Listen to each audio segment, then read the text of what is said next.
salajengipun penyerahan tokoh wayang Ki Semar Badranaya awit menika mangke badhe beber lampahan Semar bangun desa. Ki Yusuf Ansor kasuwun jengkar saking palegan simbolis tokoh wayang kasumangkaken.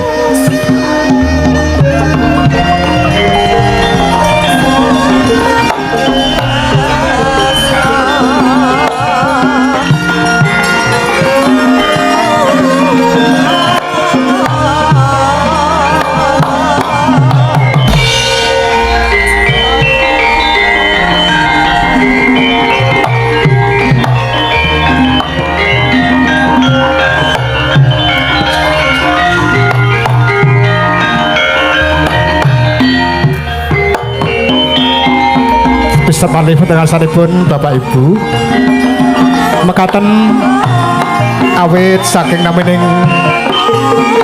panitia rasul ingkang sampun ngaturaken sedaya ingkang sampun kalampan wontenipun kegiatan rasul wonten ing kalodhan menika. Sepisan malih awit saking naminipun panitia penyelenggara meninje sedekah labuh utawi rasul ngaturaken agenging panuwun.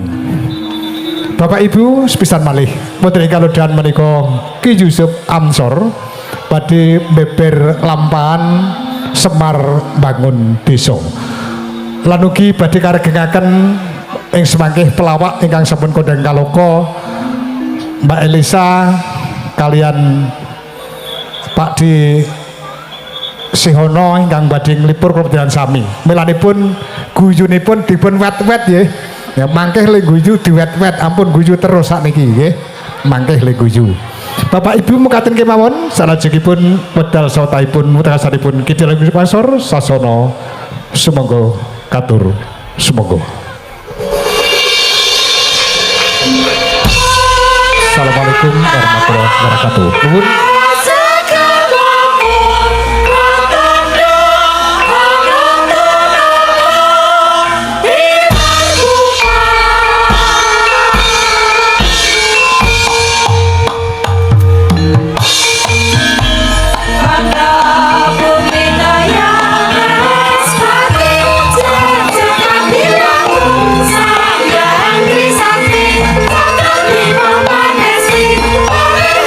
Mama,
Purisan amor penyerat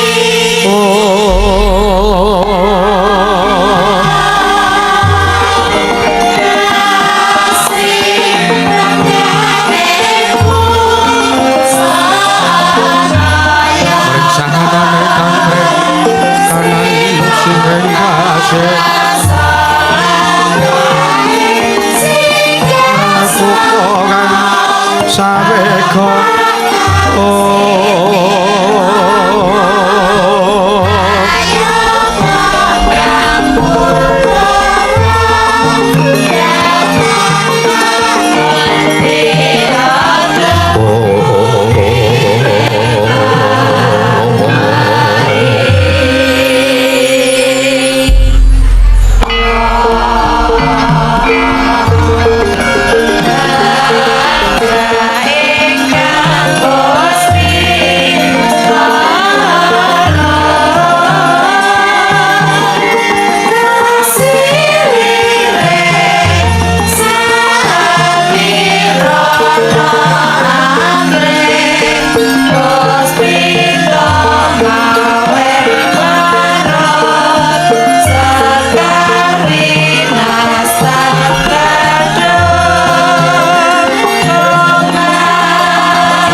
Semore seko balik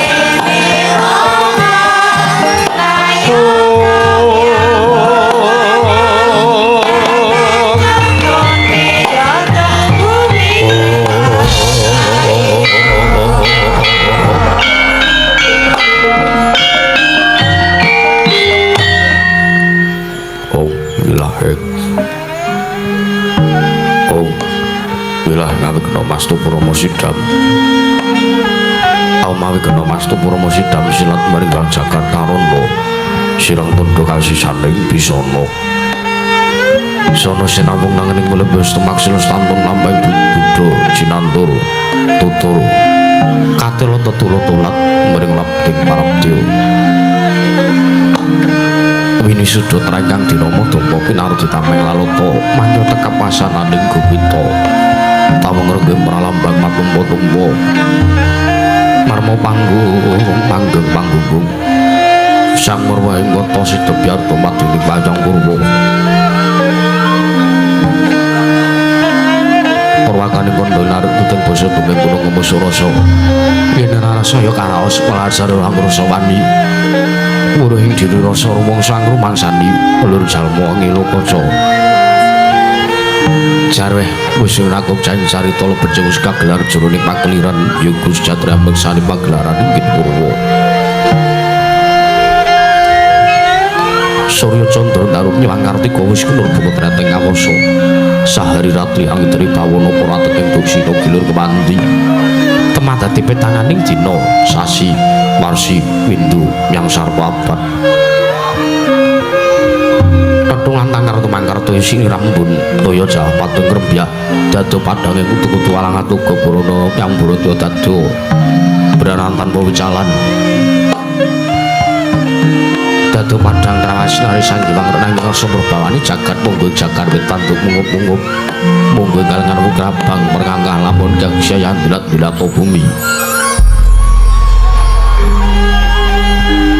saya tangu sumber sanggiwang ngarko katos moblak kanan kiri ngabang esmu jenar kapul bawan sinari sanggiwang basonto tanem to katon ijo royo-royo hamangku gunung kang biru moyo-moyo pujo ing gunung kini mulan ketanu kasih ngiring paban sono lenggut nanti kaya gunung makuda mego tanpa tawis tangu soleh kawulo tasih teno arso aku poe buku garap tegal sawahi anglo silur tatano medoti sinambi sendunan sesindunan mikul garulu kuni anggiring rojo kayane sawan ono kirmakan somor wangi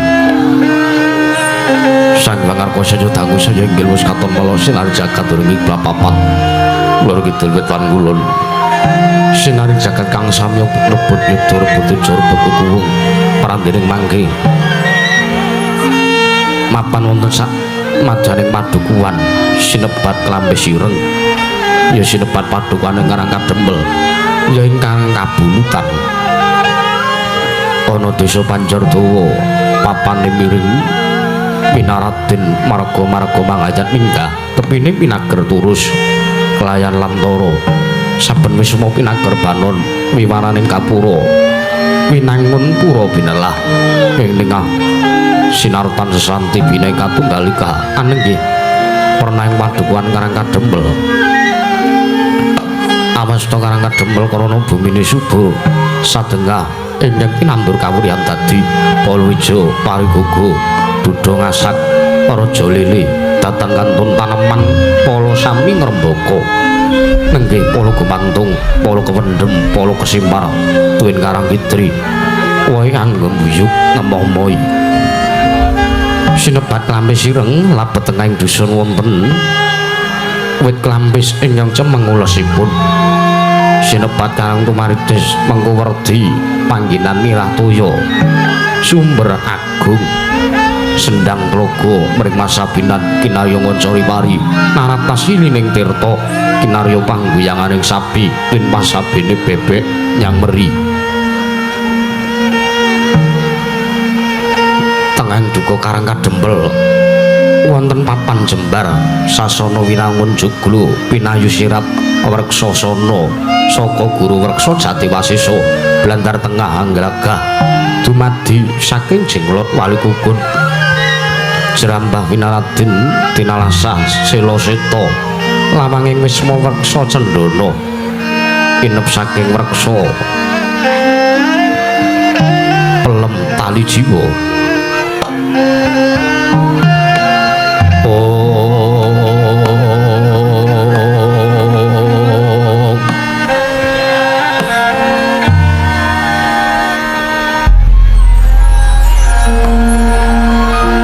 Tisan kinantung kari kinambaran Bathara Ismaya lagi anganglang bawana ginelar ginulung anut kapatlanira naratas prapteng pelataran sinebaran pasir samudra lenggono tawa ingkang lenggah wonten samataning lincak sewela nenggih saking Lurah Semar Badranaya ya dudha manang munung ya Bojogati ya Saron Sari ya Sang Nayantaka ya Sang Ismaya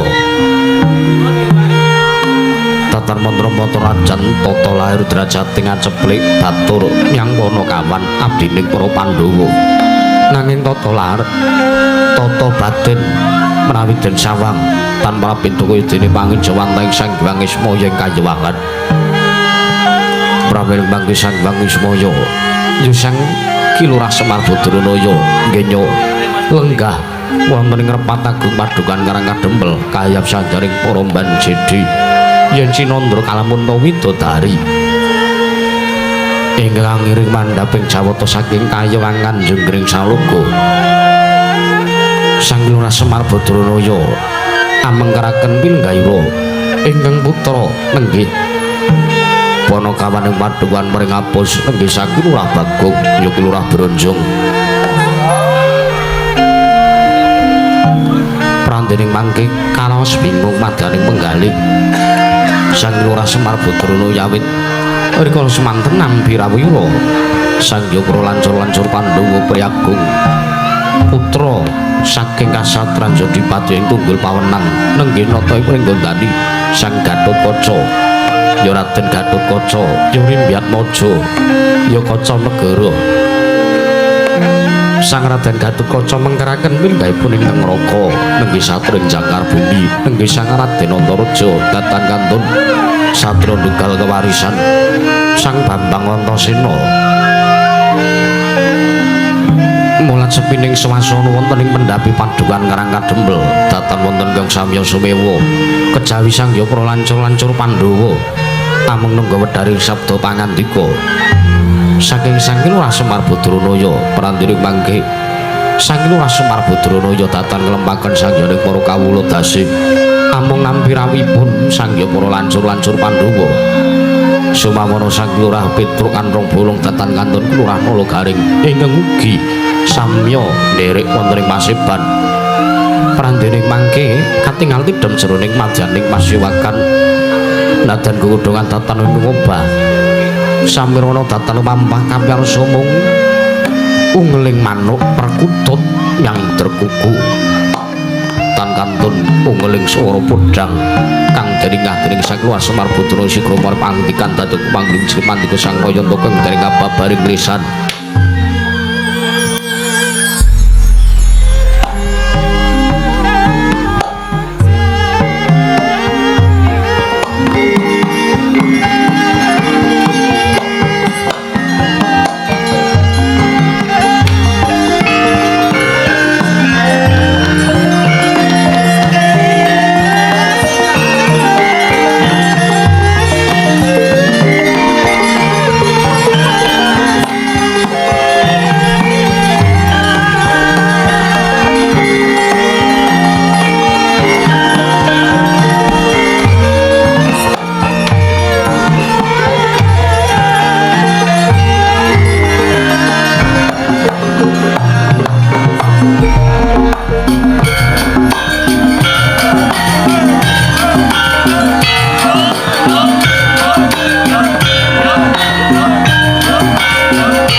si punggung anggongku meronggong mugungan sadina-dina ngremeke padane urip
kadembel gegek ugek sak dulita mel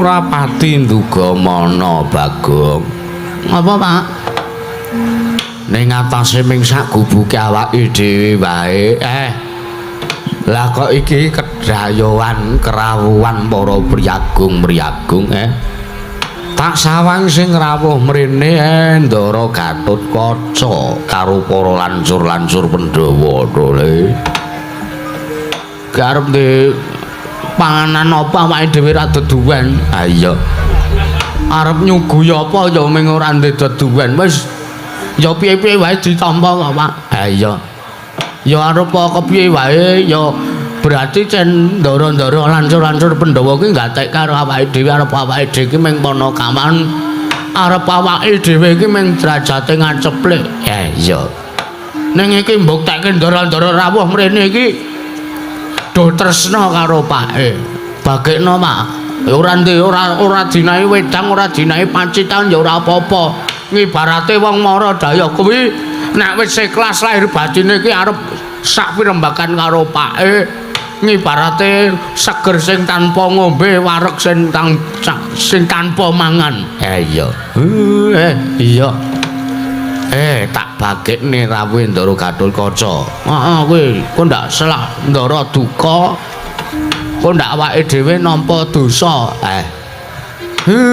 nuwun mangke Ndara sarawuhipun Ndara Gatotkaca wonten ing Karang Kadempel lah to angine gede banget kelire iki nganti arep kaya arep mutah-mutah kok kelire Ndara Gatotkaca sarawuhipun Ndara Gatotkaca teng Karang Kabulutan kula ngaturaken pambagya raharja Ndara Rimbyatmaja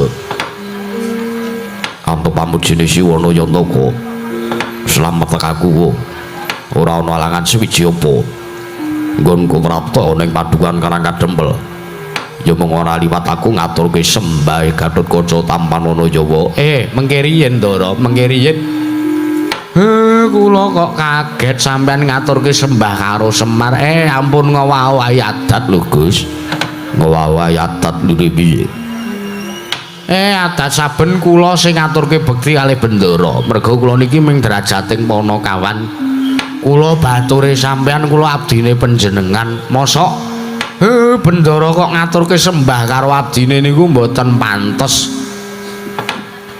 saru nek dipidhanget piyai kathah Siwa Semar kula wonten dawuh yektine nggonku ngaturke basa kelawan Siwana Yantaka kuwi ora kok ateges aku nyembah kelawan derajatmu aku ora nyembah kelawan pangkatmu nanging aku nyembah marang tata batinmu ya to pancen bener Siwa Semar ya Siwana Yantaka kuwi ento disawang tata lahir iki pancen derajate ngaceplik derajate Panakawan mung batur loro saudon telu saurupan nanging yen to Gatotkaca nyawang Siwa Semar kanthi permana jati tanpa beda Siwa Semar kuwi kaya dene pangija wantai Sang Hyang Wismaya mula sing tak sembah ora kok derajatmu ora kok pangkatmu sartane apa to darunane dene Gatotkaca ora malang kerik sartane aku tata krama ya senajan to ngoko aku ngaturke sembah ana ngersani Siwana Yantaka Tampanana Jawa jagat dewa Bathara nek ngaten rak cetha nggih nuwun sewu Ndara mboten kok ateges kula ngegungke kalih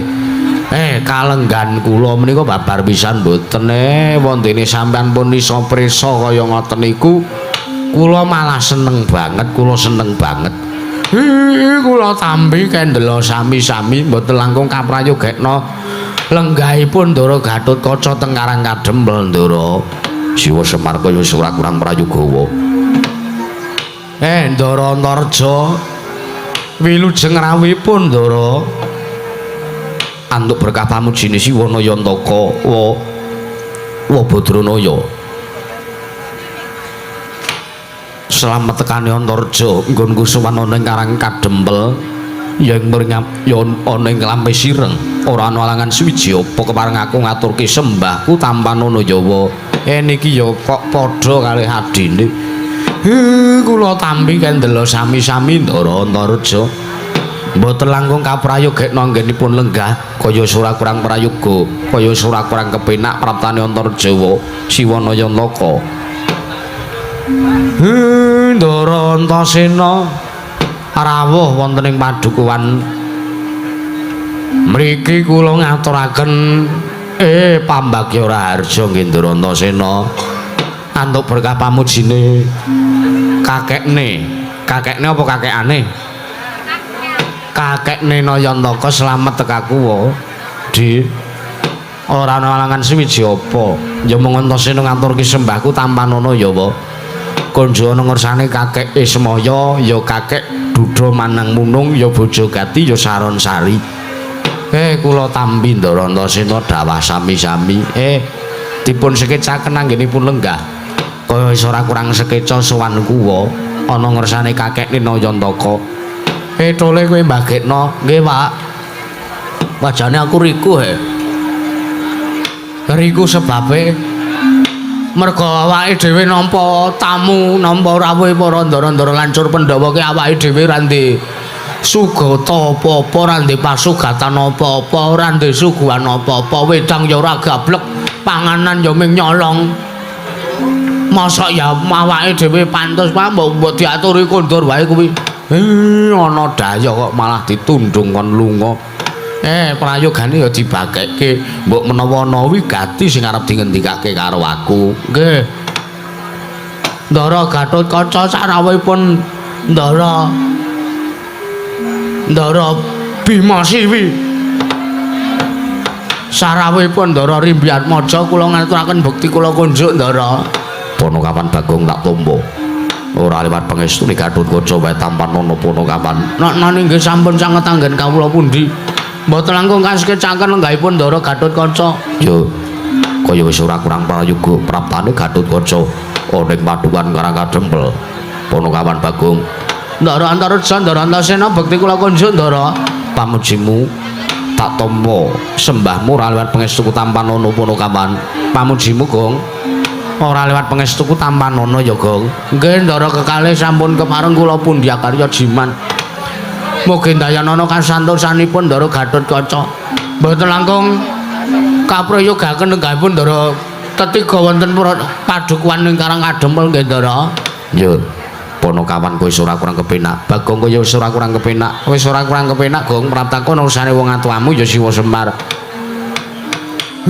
nuwun sewu Ndara damel kaget rawuh wonten padukuhan Karangkadempel enten napa enten wigatos napa lah kok teko Janur Gunung Kadingaren mestine nek pancen Ndara-ndara lansur Pandhawa niku mbutuhke kalih Semar mestine Semar sing ditimbali supados sowan wonten ing kesatriyan Pringgondani Jangkar Bumi menapa dening Randu Gumbala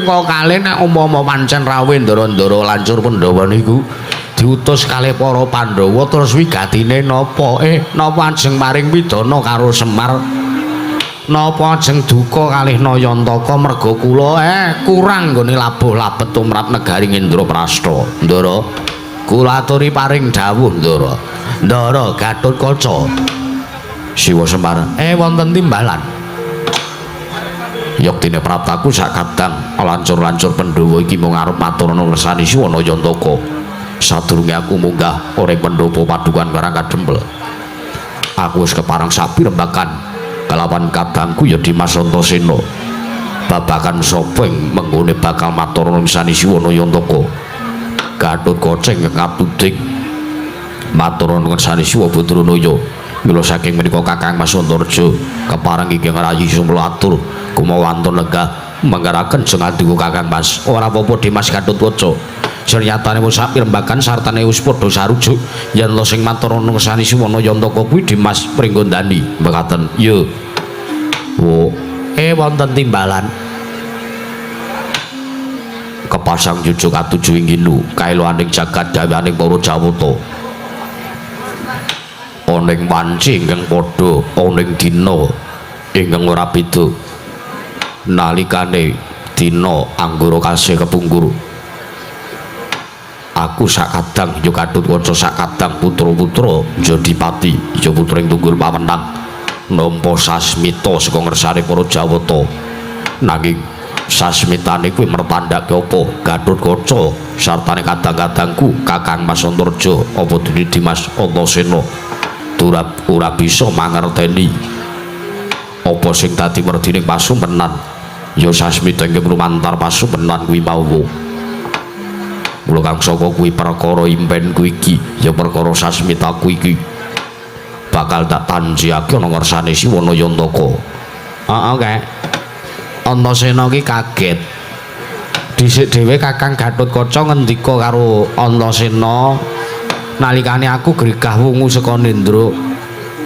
Aku ngimpi aku nyumurupi Siwana Yantaka kuwi mangku wujude Sang Hyang Candra. Ya wujude Sang Hyang Rembulan. Lambasan aku tangi turu wae nampa pratane Kakang Gatotkaca ngandhake yen to Kakang Gatotkaca uga padha karo sing tak impekke. Teges Kakang Gatotkaca uga ngimpi nyumurupi Siwana Yantaka kuwi mangku Sang Hyang Candra ya Sang Hyang Rembulan. Kamangka nganti manter tejane nganti sumunar tejane nyulapi mripate Antasena. Lah sing beda dhewe iki kakangku Jangkar Bumi iki beda dhewe. Ya pancen bener ngimpi nyumurupi Siwana Yantaka kuwi mangko wujude salah sawijining wujud nanging sing dipangku Siwana Yantaka miturut sasmitaning Kakang Antarja ora kok wujuding Sang Hyang Candra ki ora. Ning Siwana Yantaka mangku wong wedok miturut sing diimpekke karo Kakang Antarja. Mbuh wong wedok kuwi sapa, mbuh garwamu, mbuh simbok kanastren, mbuh sapa aku ora weruh, mbuh bayaranmu aku ya ora weruh kok. Mula kang saka kuwi perkara iki arep tak tanjihake ana ngersane Siwana Yantaka.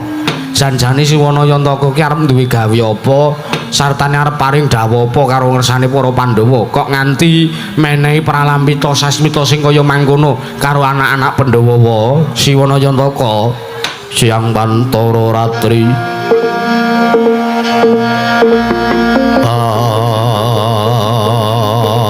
mong cipta kulun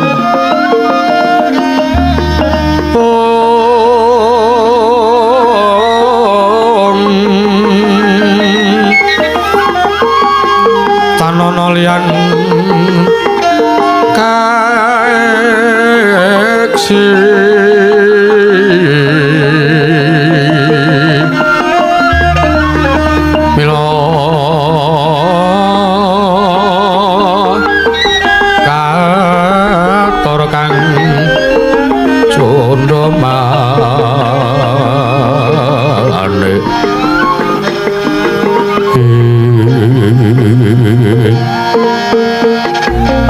merasa salah terakan ulun kang sumembah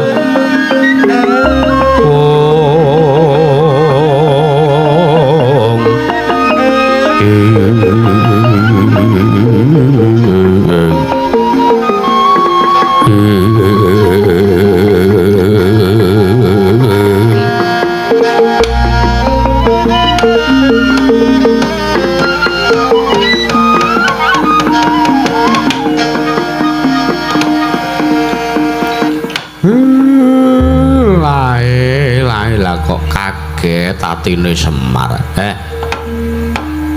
Wong aku ki urung matur apa-apa lah kok teko dadi ndara-ndara lancur Pandhawa wis padha priksa.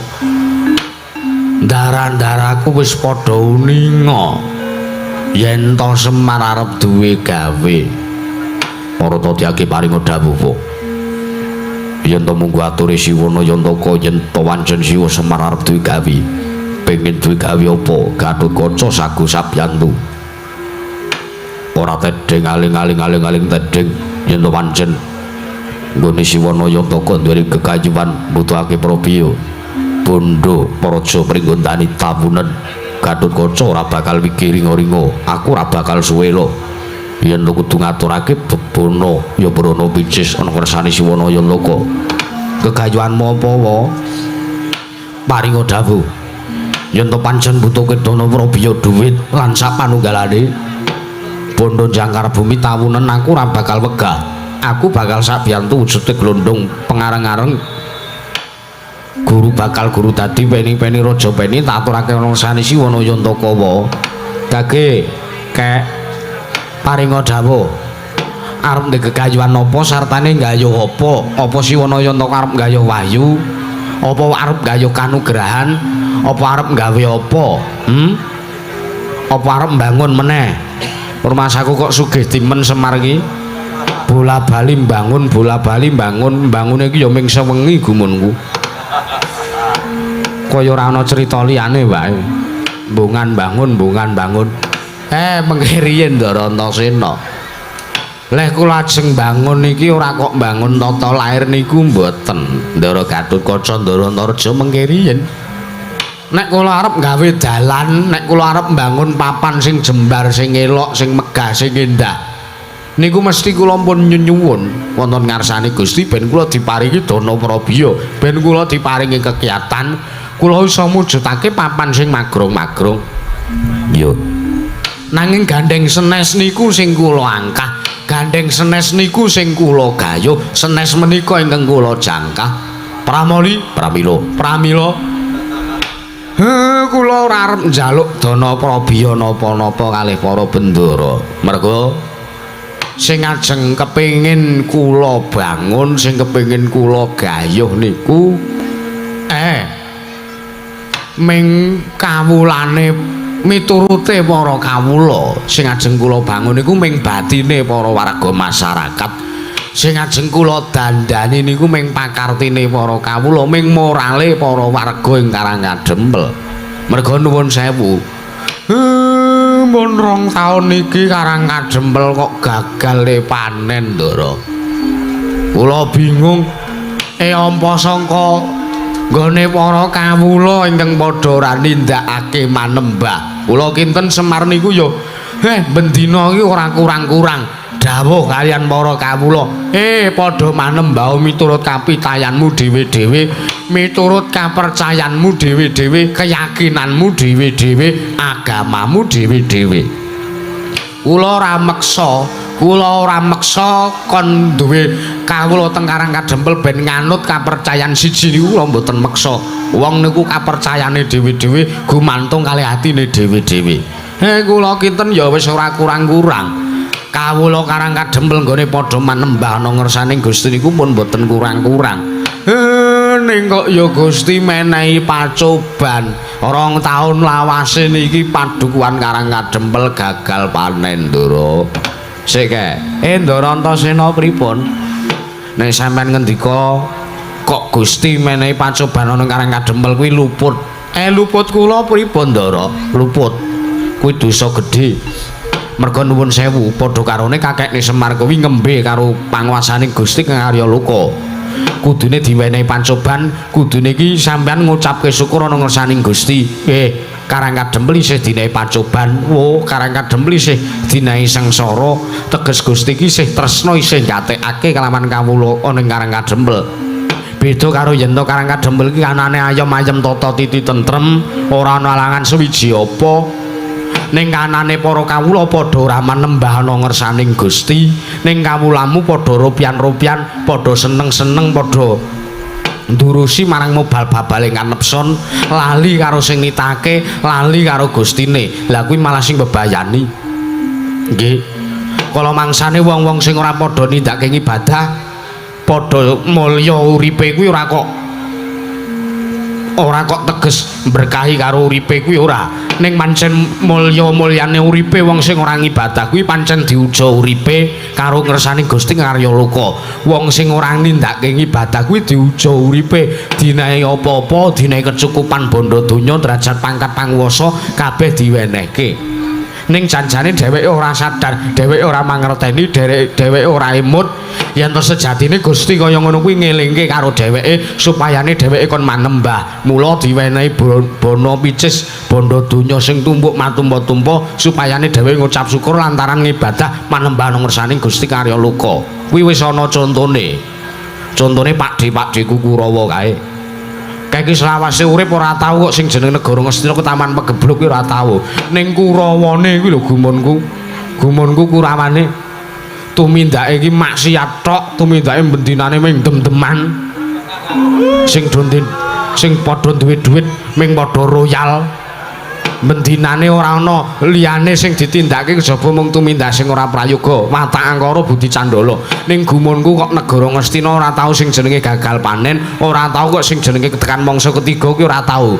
Bendinane dinehi banyu, bendinane dinehi awak sing sehat, rezeki sing lancar. Kuwi yektine ora kok pancen saka Gusti kuwi ora. Ning kuwi iki pancen Gusti iki nguja karo kawula negara Ngastina karo para sata Kurawa supaya eling. Diuja kok nek wis ana ing puncak kesenengane para sata Kurawa dipateni modar dinehi ayab niku ayab ki Kurawa mati kabeh langsung bleng ngono asap ndara kok ayab lah ya cara Jawane ayab ngono wae wis ora sakokean merceka bakune penonton mudeng kabeh nggih Ndara manut Ndara Antasena ki pancen Ndara kula koclok banget ning pinter iya awake cilik sirahe gedhi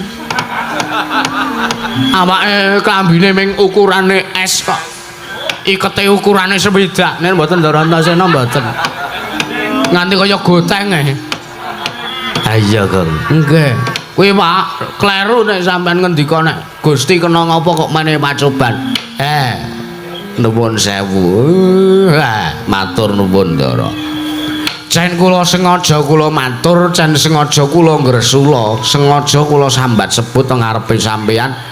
Ben sampeyan niku uga ngerti, teges nuwun sewu mboten kateges kula menika ngungguli lho.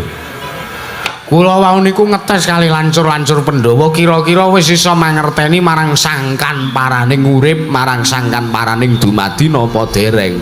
Wo lah trembelane nek ngono. Padha karo iki mau kuwi ming dites to iki mau. Lah nggih kula niku ming ngetes kalih sampeyan. Wong sing baku pirembakan kula ngeten Ndara. Sampeyan mboten sak ketayalan menehi Prabiya napa-napa kalih Semar. Wong niki kula kinten kula iso nglampahi dhewe, kula iso nindakake dhewe, kula iso nglakoni dhewe. Nek mung perkara gagal panen nuwun sewu mboten kateges kula ngegungke Semar niki dewa. Kula tak dawuh kaliyan Mbok Sri ya Sri Sedana karo Betari Sri ben mapan ning Pedukuhan Karangkadempel supayane kanan sing gagal panen kaya ngene iki ben iso dadi joro-yoro tetandurane. Mbok kapan rampunge kula dhewe mboten ngerti Ndara. Arikat lampahing rata tan panlara. Prapteng rata arga sukuning rata Heram kang tumingal lendeng saengga praja.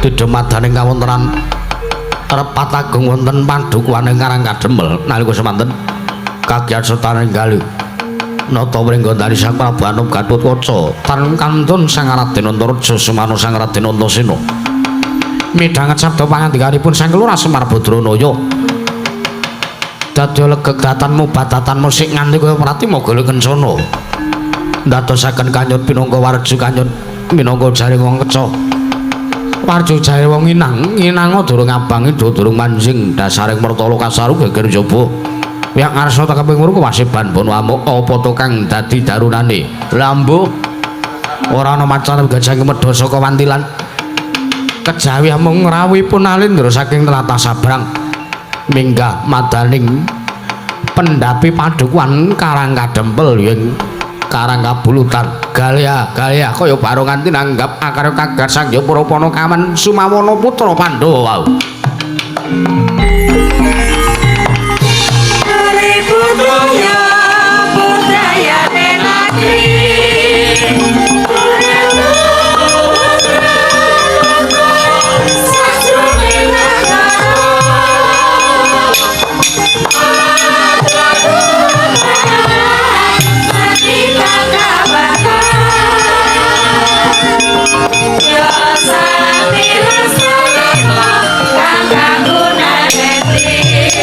Surah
mendak alon tata trap silanira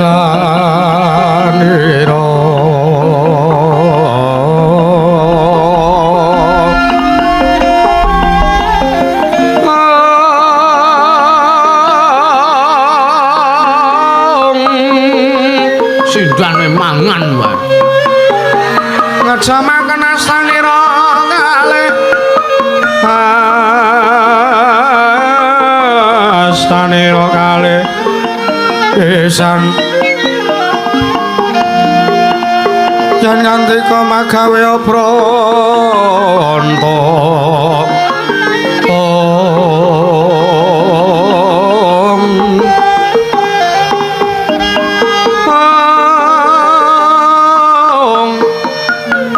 yen nganti magawe pranta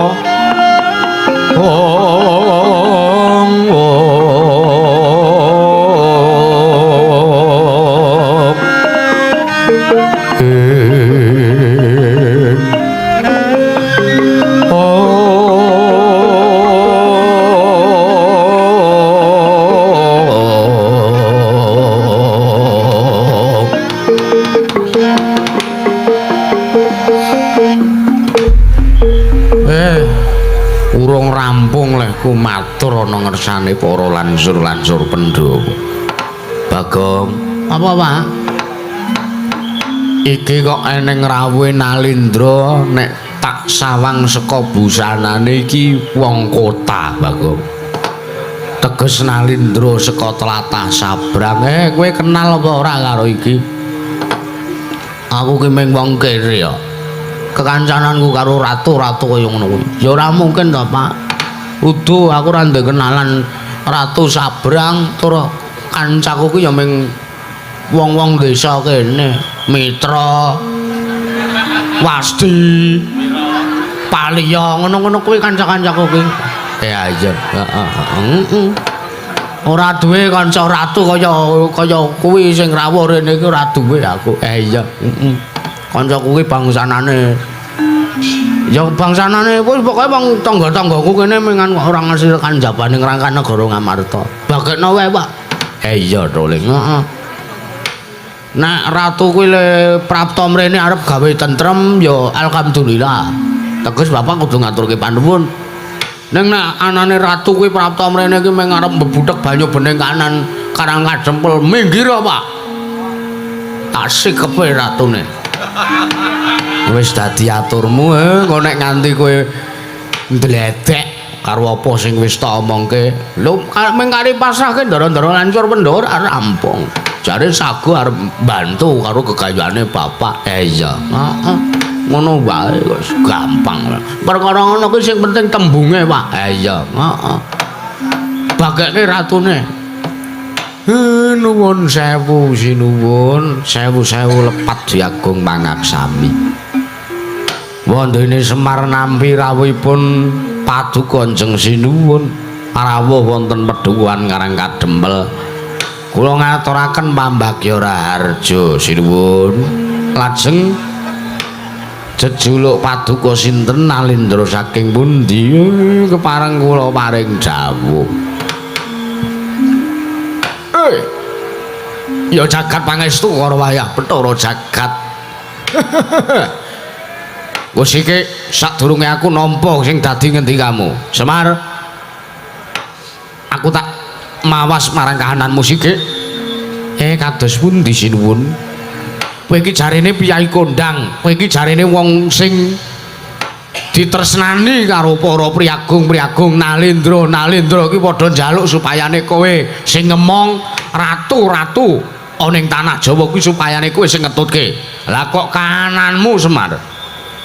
Seprana-seprene ngetutke Nalindra. Aku krungu crita kowe ngetutke kawit Prabu Sri Rama Wijaya nganti saiki ngetutke para Pandhawa Nalindra Ngamarta Prabu Darmakusuma. Tak sawang pendapamu kok kebiyen mengene wae iki piye lho kowe? Nuwun sewu, tak takon napa kula ngetutke kali ndara-ndara niku napa kula dibayar? Napa kula nderekke para ratu-ratu sing pun kawruh niku? Napa kula njaluk supayane kula diopahi? Kula niku menindakake darmaning tiyang agus sang kedah tetulung marang sak padha-padha kok sinuwun. Lah nek kawontenan kula ming kaya ngeten, lah nggih kula mawon seneng, wong liya sing nyawang kok ora seneng niku pripun? Modar ora kowe? Urung apa-apa kok wis ngembe. Cetha nek ming arep gawe sengsara karang kadempel kimir engko sik dijak rembukan sikik. Kowe gelem apa piye? Yahene terus padha lunga. Ya ora. Ngono dirembuke ya diteruske. Ha nggih. Pramila nuwun sewu sinuwun. Wong niku aja sok kulina ngembe, aja sok kulina semuci suci. Aja sok kulina nganggep nek awake sampeyan niku wong sing paling bener dhewe, wong sing paling apik dhewe. Dereng kantenan, dereng kantenan. Giri lusi jalma tan kena kinira. Wong nyatane kula kalih sampeyan nembe sepisan menika pitepangan kok. Sinuwun. Yo Semar. Antuk pamujimu slamet tekaku, nggonku mraptana ngersamu ana ing Pedhukan Karang Kadempel. Nggih. Yen to kowe kepengin ndangu kelawan aku, nanjike aku ki Nalindra saka ngendi? Takon karo aku Semar. Nalindra saka praja negara ing Lengleng Danu. Yo, praja negara ing Pagerwaja. Ya iki Prabu Jaya Lengkara. Nalindra Lengleng Danu ya ing praja Pagerwaja. Prabu sinten mau Jaya Lengkara, Prabu Jaya Lengkara. Yo Semar. Nggih, nggih. Ngaturaken bekti kula kunjuk tak tampa pangestuku Tampanana Semar. Sampun sanget anggen kula pundi. Kusik. Kowe iki abdine Pandhawa kok ngingu kirik gedhe banget. Sono ingkang pundi? Mburimu kuwi sing matane amba, matamu kuwi. Menungsa aku ki Bos. Wah, kirike iso omong, kirik-kirik dengkule mlancet. Menungsa iki anake Semar. Anake Semar sing ragil. Kowe nek ngerti bintang tamu kondang glondor ya iki lho kuwi. Anake Semar sing ragil. Heeh. Sapa? Bagong. Wah, Bagong. Yo. Kowe iki arep ming wong kiri ning jenengmu tekan negaraku lho Bagong. Kawulaku iki padha kayungyon karo kowe. Mergo kowe iki kulinane ndagel, kulinane kowe iki nglucu, kulinane kowe iki banyol. Heeh. Anu nggih sinuwun, bekti kula katur sinuwun. Tak tampa Bagong pangestuku Tampanana. Wah, ora nyangka, ora ngira, ora nyono. Aku iso ngerti raimu sing asli bolelik banget. Ya ben. Elik ora apa-apa ya Pak, penting Dedet. Ah iya.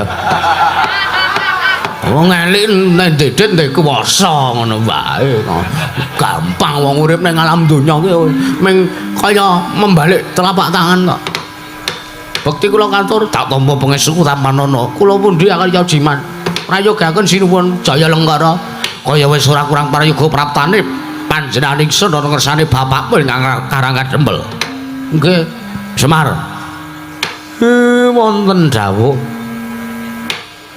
Piyai-piyai sing padha lenggah ning mburiku ki sapa? Lah niku dayoh kula. Dayohmu? Nggih. Wong arep nanggap ngono apa piye? Senes. Niku senes kok wong arep nanggap niku mboten. Wong kula mboten buka tanggapan. Niku ndara-ndara kula, sinuwun. Ndara-ndaramu sapa?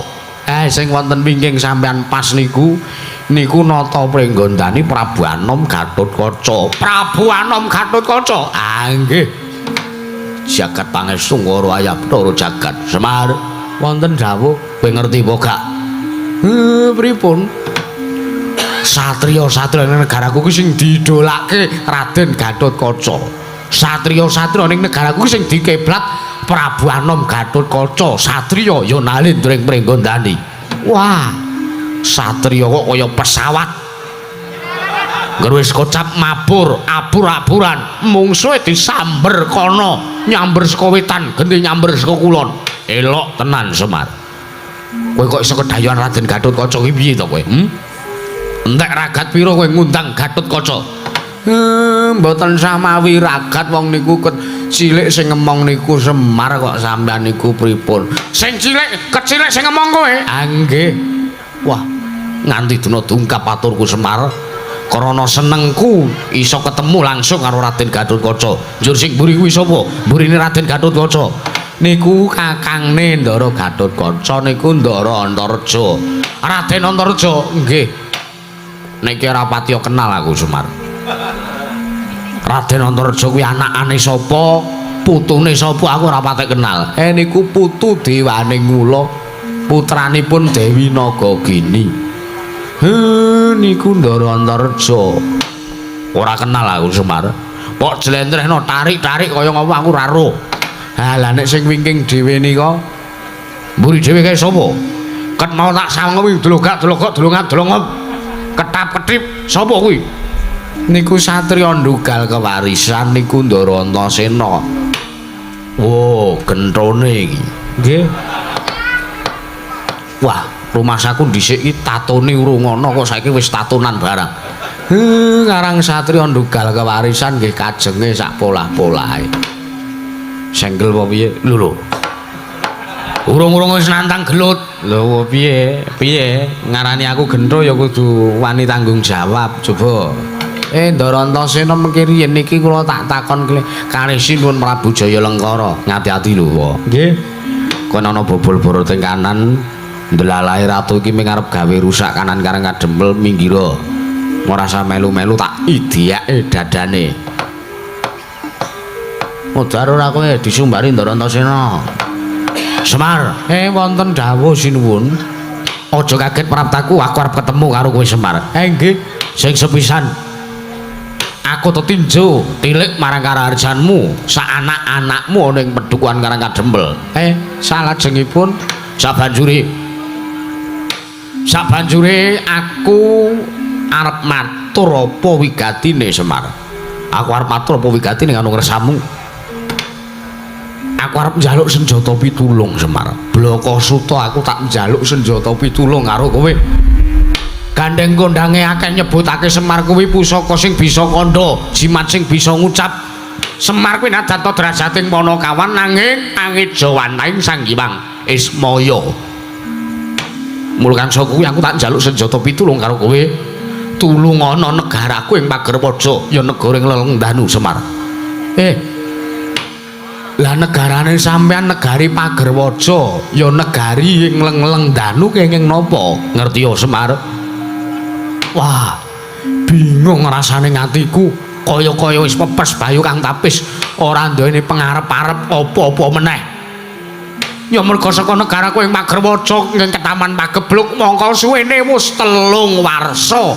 Ya 3 taun. Bayangno Semar, bayangno pikiran. Negaraku ki mangsa ketiga suwene 3 sasi wae kawulane padha melet-melet merga larang sandang, larang pangan. 3 taun lho Semar, bayangno. 3 taun Ketaman Pagebluk. Mula nganti wujudanku dadi kuru kaya mangke merga nggonku bingung menggalih kanane kawula ning praja negara ing Pagerwaja. Semar.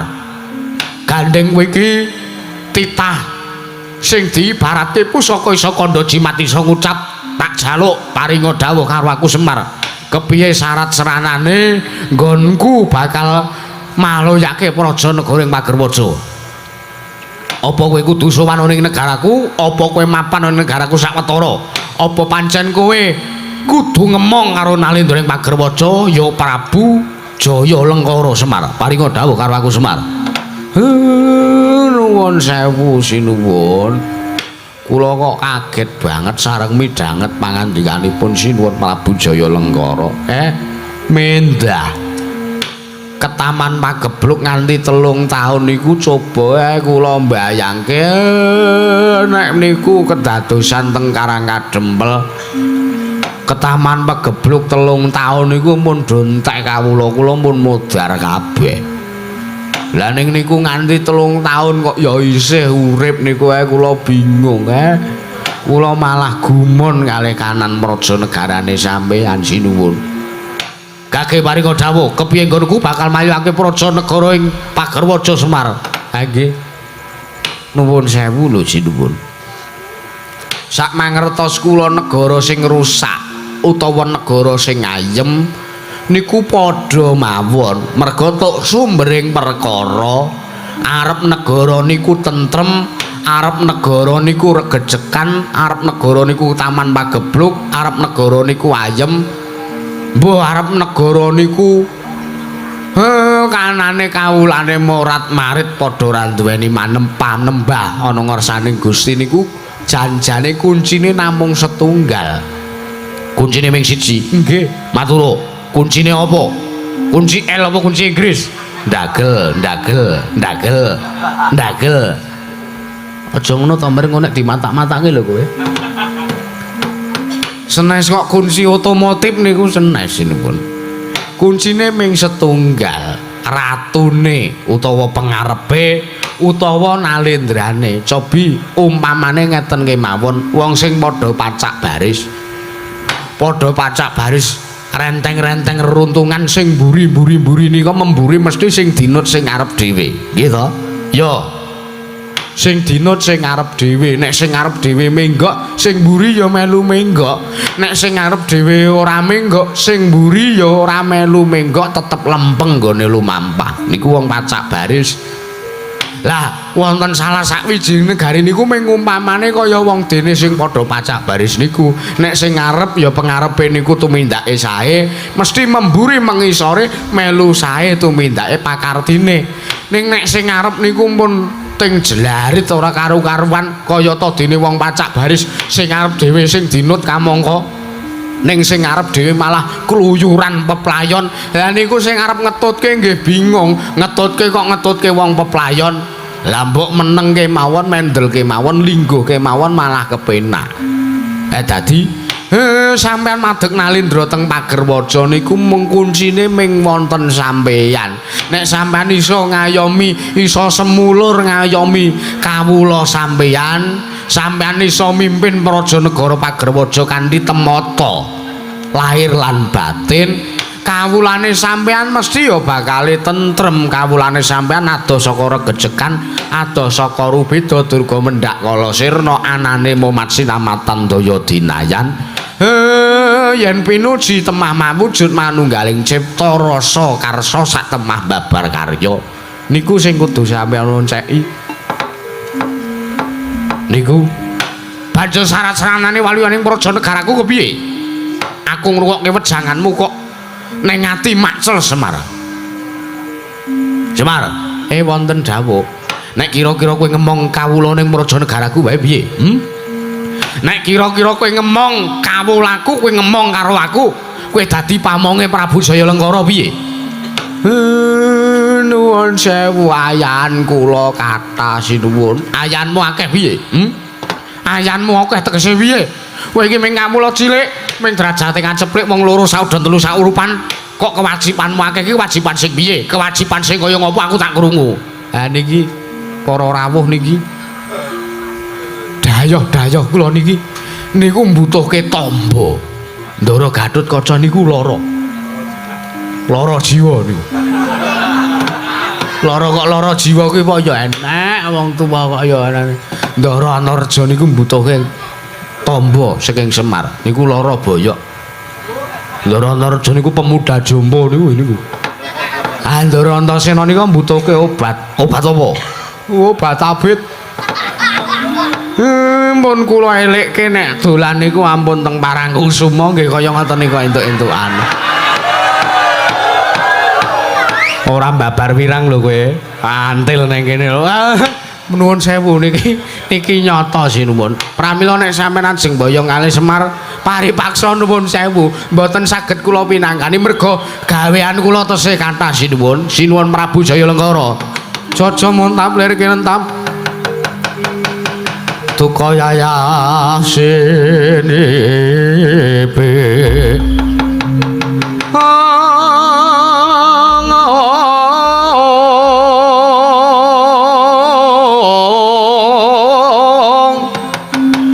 netra kon sak ngondarande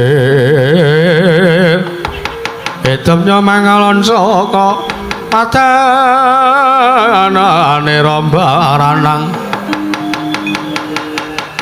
watanane rombaranang yen sinapet mring sagedheng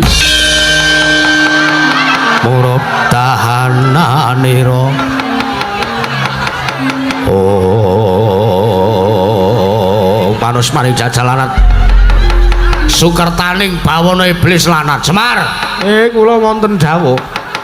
Wah, Semar kowe kok ora ngerti karo pitulungan. Kowe ora ngerti karo wong sing butuhke karo kowe, Semar. Kudune yen to daya sing padha tekan kene iki butuhke karo kowe. Kamangka enek sing luwih butuhke karo kowe, kudune kowe ngeboti karo sing luwih butuhke karo kowe. Aku luwih butuhke karo kowe. Kawulane negaraku padha melet-melet. Semar, tak takon coba. Raden Gatotkaca ki lara pirang wene rak ming lagi pirang dina? Raden Antasena ki ming lagi pirang dina? Lah kok kowe ngeboti karo sing larane lagi wae urung suwe. Bayangno sawangen kawulane Prabu Jayalengkara. Sawangen Semar. Wis 3 taun ketaman Pagebluk ki arep dadi apa?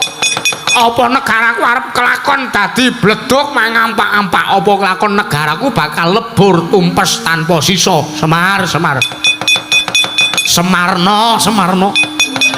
Kowe kok ora mikir karo kanane para kawulaku. Nek ngono tak pesthekke Semar.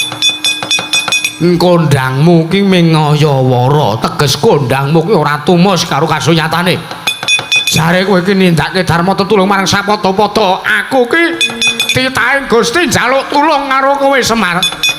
Lah kok ora mbok tulungi, ora mbok ewangi. Nek ngono tak pestheke mingayawara Semar. Ning alam donya ki perkara palsu, perkara sing ngayawara ki kudu dibrasthok. Perkara sing mung ora ana nyatane kudu disingkirake. Semar, titenono, pesthekno. Karang kadempel bakal tak jor-jor tak biuki batang sayuta dadekke bumi angus Semar.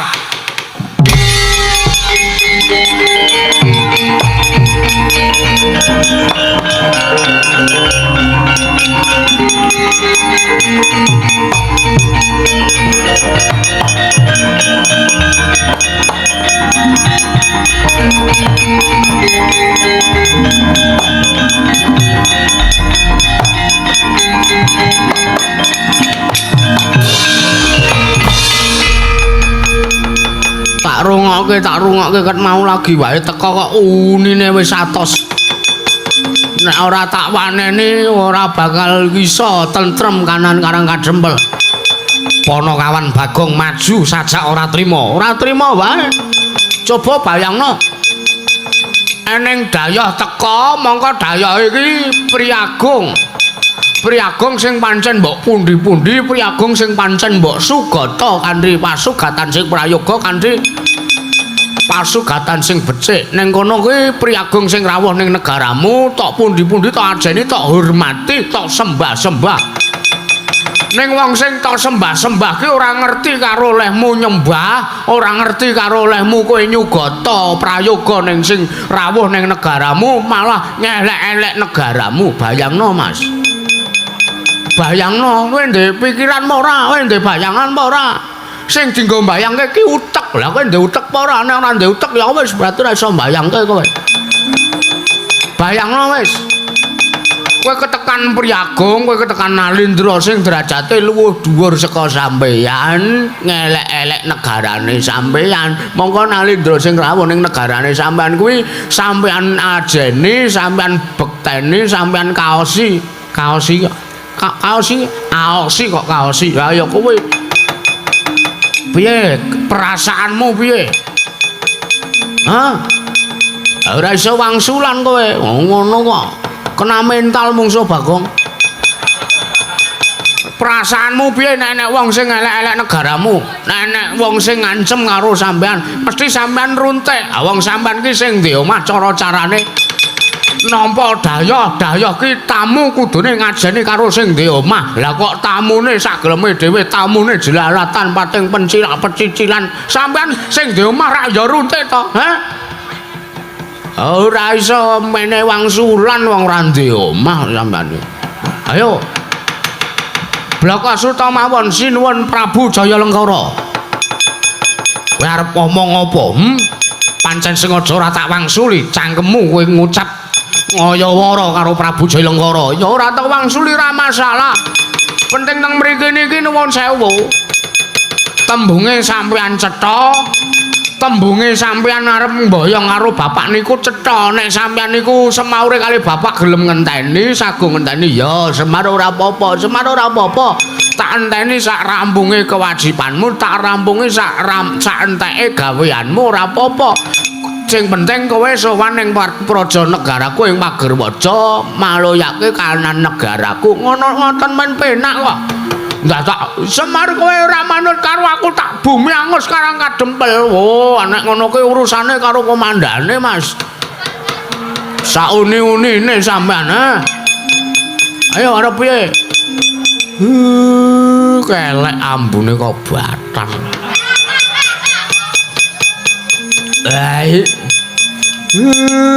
Ora kuat tak minger wae Bagong wis kono terusno rembuke. Ayo, aku ora wedi nek mungsuh dapuranmu. Ming derajate ngaceplek ora ndone kadegayan. Sing ngomong sapa? Ha? Sing ngomong sapa nek Bagong ora ndek kadegayan? Sing ngomong sapa nek Bagong ora ndek kadegayan? Menungso ora tatanan. Bagong, piye Mas? Cetha wis dadi palange Prabu Jailengkara nggon arep mboyong karo bapakmu. Lho, aku ki anake. Aku ki dewa menang.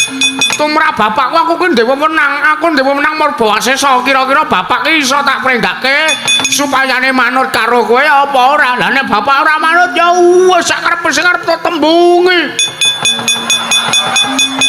Kepiye ta kowe ki? Mertamu kok ora ngerti Subasita, mertamu ora ngerti tata krama. Ngene ya Mas, ning tanah Jawa ki beda karo ning tanah seberang. Ning tanah Jawa ki beda karo kanane negaramu. Ning tanah Jawa ki hukume wong nyilih disili, nek tembung nyilih ora disili, ya wis aja meksa paripaksa kowe golek silian liyane. Nek kowe takon ora disauri ning tanah Jawa ya wis aja bola-bali takon. Mundak mengko ndadake perkara sing ora prayoga. Iki ning tanah Jawa aja to padake ning kutha Mas, melek matamu kowe. Dhe mripat ora digunakake, bedano kanan negaramu karo kanan negarane wong. Nek kaya ngono kuwi lara atiku. Anggepe mertamu ora ndek Subasita, mertamu ora ndek anu nyon sewu Ndara Gatotkaca peningale dijaga niki dereng rampung laseme dereng muni mati dereng aku.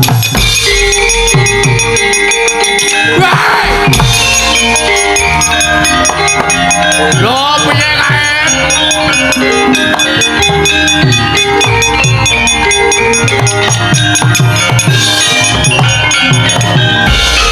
Oh, wis salah paham, Gong. Salah paham pripun? Aku ora ngelekke Kakang Gatotkaca kon melek to mripate. Heeh. Kula elekke ampun turu wong dereng limbukan. Ha iya. Ndara Gatotkaca kok malah sare. Lah kula elekke kok malah mati dening aku. Ratu dicandhak sirahe sebelake njoben wah. Pripun nika wau? Ah ya wis kaya ngono kuwi wis ora apa-apa wis sak-sake kok. Pancen watak wantune wong turu ki kaya ngono kuwi. Bagong piye kae kanane? Menengo wae kok susule Kakang Gatotkaca.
dadi kerujukan gegoyon dadi tangisan kanane.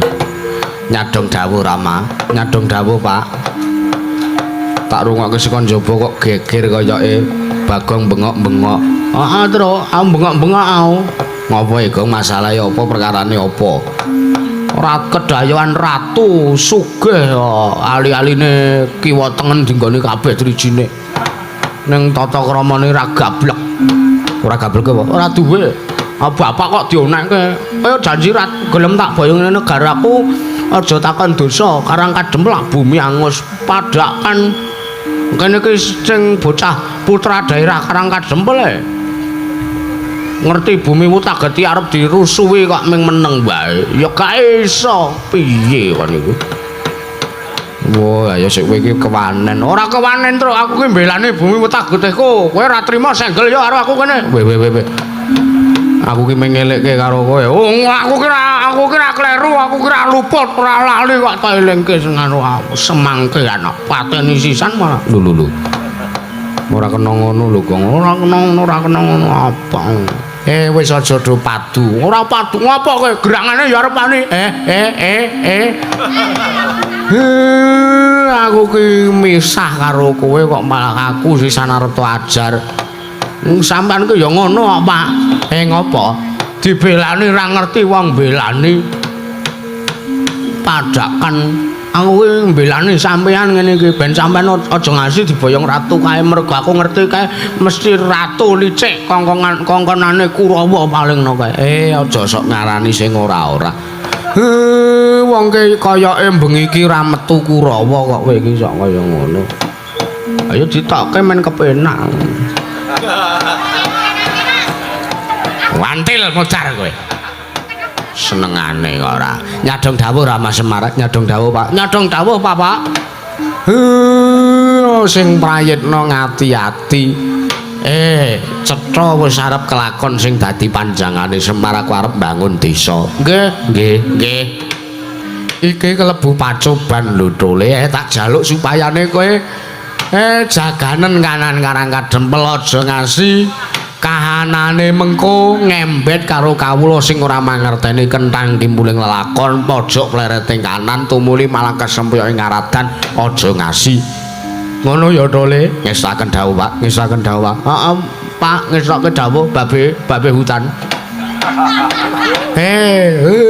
Kae ndaramu kae sing padha temandang ngundurke ratu kae wangono aja mung meneng wae. Ngestaken dawuh, ngestaken dawuh, ngestake dawuh Pak. Bubarno kang padha sebo. Ora ning sing sebo kan bubarke, bubar dhewe-dhewe wae. Nek wis ngono bubar dhewe-dhewe wae Tole.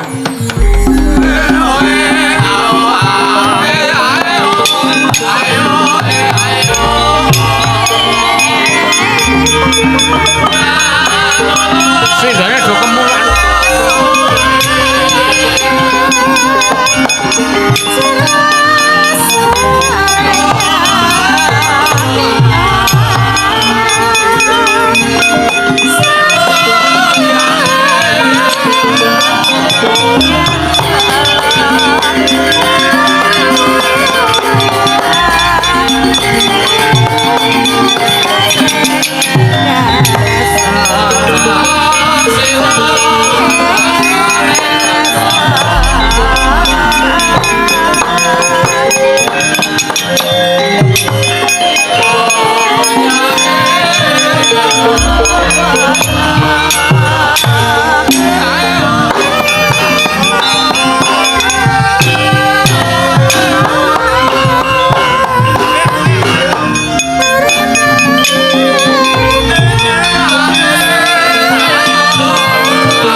Thank you.